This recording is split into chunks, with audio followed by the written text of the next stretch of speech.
Meanwhile, the Pentecostal Fellowship of Nigeria has reaffirmed its claims that Christians are being targeted in parts of the country. The PFN president, Bishop Francis Wale Oke, said in a video statement that the killings in Benue, Taraba and southern Kaduna amount to Christian genocide, urging President Bola Tinubu to work with international partners, including the United States, to end the violence. He described the attacks as systematic and coordinated, calling for justice and stronger protection for Christian communities.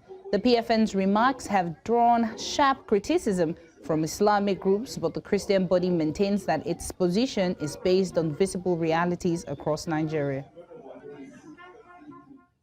The designation of Nigeria as a country of particular concern regarding alleged persecution of Christians, and of course, being the fact that quite a lot of individuals now also share in the sentiments that Christians have been the ones who have borne the brunt of insecurity around Nigeria. So they are convening this conference as a means to correct such narratives, to say as much as insecurity persists in Nigeria, not only Christians have been the ones who have been on the receiving end of these killings. Hence the need to not just call or convene Nigerians from different extractions, different parts of the country, and also different agencies. Pardon me, I'm in a noisy environment at the moment, but these individuals are out to say it's important to correct this narrative for the sake of Nigeria's unity and also for the sake of peace. Back to you, Queen.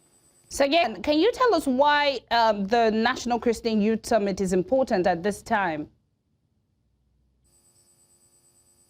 Okay, yes, so it's important that such summit is convened, particularly so that Nigerians, come together, Christian Nigerians of Christian extraction, come together to speak with one voice with regards to the issues, that affecting not just the Christian faith, but Nigerians as a whole. So this time they are using the summit, as a platform to correct a lot of these impressions that they say has been needed to be corrected, for the longest time, especially considering the fact that there's now an issue, of an allegation of a Christian genocide going on in Nigeria. So they are saying they would use the summit as a platform to correct such narratives, to call for unity among Nigerians, and also to call on the government and security agencies to do well by Nigerians by, facing these issues head on and squarely to ensure that they are addressed. For the longest time, over the course of the last decade, if not more than that, Nigerians across the different parts of the country, across the different states, have had to contend with one form of insecurity or the other. They are saying this insecurity particularly does not just affect only Christians alone. A lot of Nigerians of different religious extraction have unfortunately borne the brunt, of these insecurities. Millions of Nigerians have died across religious lines, across ethnic lines, and they are using this medium as a platform to tell Nigerians and the Nigerian government that it is important to focus on unity. It is important to focus on the narrative and correcting this narrative to show that there is indeed an insecurity situation in Nigeria, but it has nothing to do with a particular sect or targeting a particular sect, a particular religion, or a particular ethnic group in the country. Right. As you were present there, can you give us the key messages that were being passed across?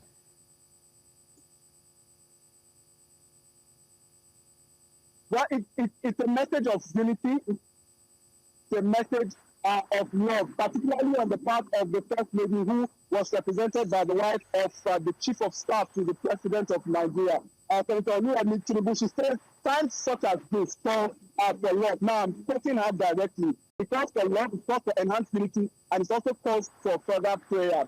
Senator Ibrahim Tinubu, the First Lady of Nigeria, also went on to say to Nigerians to choose harmony, over division, and to be our brother's keeper, and also to stand against every form of religious bigotry. Of course, which would be the background that will set the precedent for such narratives, to continue to travel. When they believe an insecurity situation exists, like I mentioned earlier, they believe it's not targeted at any group, any sect, or any religious, particular, any religious inclination as the case may be. So the message for this committee has been one of love, has been one of unity, and has been a call to Nigerian government and Nigerian security agencies to do their responsibility by ensuring that Nigerians can sleep with their 2 eyes closed and not worrying about any attacks or any insurgency happening overnight.